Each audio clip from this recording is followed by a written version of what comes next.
noches, señor Andrés. Vamos a hacer la entrevista sobre cultura política. Dice, ¿qué diferencias, similitudes y relaciones hay entre Estado, nación y gobierno? Sí, cuando se refiere a la palabra Estado, dice que se refiere a instituciones permanentes eh, que hacen que el país funcione en conjunto. A diferencia de gobierno, se dice que se refiere a un conjunto de personas que ejercen cargos pues para el Estado, en este caso. Y pues para la parte de nación, dice que es otro lado del concepto de nación, que se refiere a un conjunto de los habitantes de un país que comparten un mismo origen o un mismo orden, regidos por el mismo gobierno y pues por lo tanto y por lo general tienen una tradición común en cuanto a los jefes de estados, ¿sí? Es como una cadena, según lo que yo entiendo esos tres puntos.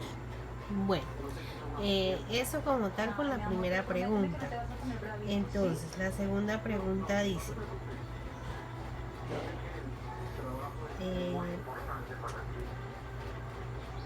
¿qué diferencias, similitudes y relaciones hay entre participación política y democracia?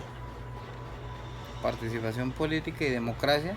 Sí. Bueno, cuando se habla de democracia, se dice que es algo que ya está instituido, ¿cierto? Entonces, también cuando se habla de participación, es participar a esa democracia. Por ejemplo, en este caso se podría decir a la hora de ejercer un voto o elegir a un político, puede ser una parte de una persona política, entonces ahí se está ejerciendo democracia. Bueno, la tercera pregunta dice, ¿cómo defines la política? Pues a ver, la política en pocas palabras yo la puedo definir como un régimen o un gobierno que se instituye y que se debe medir mediante leyes y se debe regir en cuanto a política, porque es como una cadena que va, viene el presidente, viene el gobernador, vienen los alcaldes, los concejales, los ediles. Entonces es como una cadena en el cual, o como un conducto regular en el cual todos se van rigiendo. Señor Andrés, y para usted, ¿cuál es la diferencia entre la política y lo político? Bueno, cuando se habla de política, lo que yo entiendo son estas personas que llevan a cabo un ejercicio de que van visitando, yendo de partes en partes, a hablarles a unas personas para que ellos, mediante su poder de convencimiento, por decirlo así, ejerzan votos sobre ellos y ellos puedan obtener cargos políticos, en este caso cargos de estados o de gobiernos.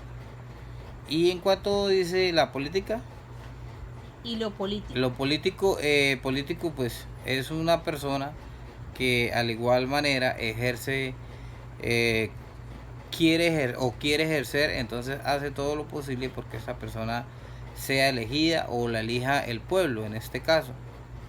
Bueno, eh, ¿qué elementos componen la cultura política?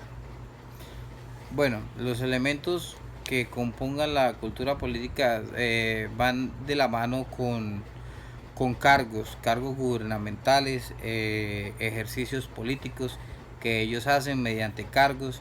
eh, También se puede definir como, como ejercicios que hacen para ellos tener cargos públicos y cargos políticos.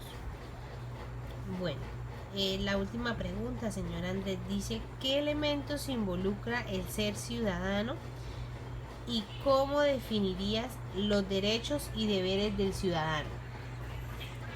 Bueno, cuando se habla de derechos y deberes ciudadanos, se puede referir a tanto derechos como uno tiene y deberes que uno debe cumplir. En esta parte, en este caso se podría decir, como estamos regidos bajo un gobierno, nosotros estamos o tenemos derecho a ciertos ciertas cosas que ese gobierno nos ofrece. Por ejemplo, tener un servicio de salud, si somos trabajadores de alguna empresa, derecho a un sueldo digno, si somos estudiantes, sabemos que ahorita la educación en Colombia pues prácticamente es gratuita, entonces los estudiantes tienen derecho a esa educación, no se les pueden vulnerar, ¿sí ve? Y cuando hablamos de deberes, que en el caso de nosotros, así como nosotros exhibimos derechos al gobierno y ellos hacen todo lo posible por cumplir, pues nosotros también debemos cumplir, por ejemplo en el pago de impuestos, hay que respetar las normas de tránsito, hay que respetar a las personas que son autoridad, por ejemplo la policía, el ejército, a las ciudades, todo eso, cada vez que vayamos para a viajar, pago de peajes, todo eso son prácticamente o son deberes que nos coloca este gobierno a nosotros para que lo cumplamos. De igual manera nosotros cuando somos cumplidores de esos deberes, nosotros podemos exigir los derechos que por ley nos corresponden. Vale, muchas gracias.